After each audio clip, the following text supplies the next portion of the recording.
Hi, my name's Ryan Cosgrove. I'm a 26-year-old wool exporter from Christchurch. I work for a company called John Marshall and Company here in Christchurch. I've been exporting for 3 years now down here in Christchurch and started my wool path as an 18-year-old in Waipukurau for a wool broker. So my entire career has been in the wool industry, which is certainly not unusual. I started at a broker in Waipukurau called Right Wool because a family friend who is the owner needed help pressing out her bin room, which is like all the sort of loose part bales in a broker.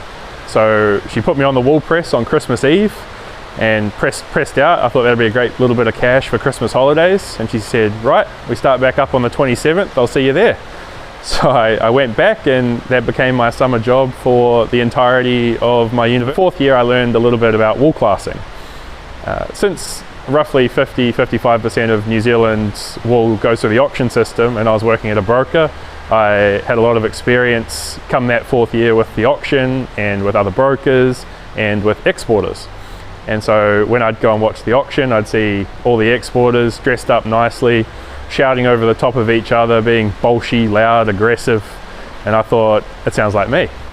So largely what I do, the first part of my week, you'll see some boxes behind me. These are all full of wool as the show opens up, and I'll spend the best part of a day looking at possibly about 1,000 of these boxes, one of them right here.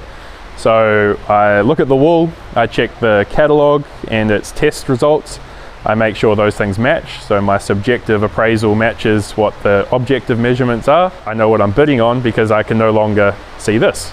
So you've got to really be detail orientated for those first 2 days.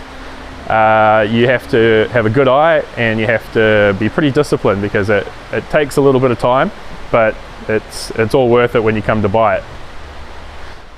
That's sort of my core buying role, and then obviously the other half is exporting it. So a lot like this, and I don't have the catalogue for this, might be anywhere between 2 bales and 50 bales. And in a container of wool, you have roughly 20 tons. So you could have, depending on the wool types and bale sizes, you could have between 100, 200, and depending on the order size, you could have up to 1,000 bales in one single order.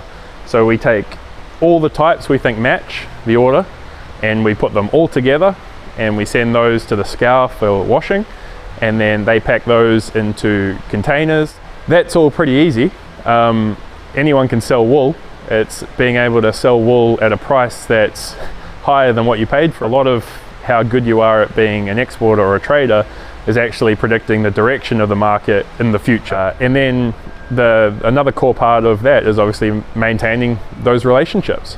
So I travel roughly half a dozen, give or take, times a year to our major markets. And that's because the best information you get is directly from the customer themselves.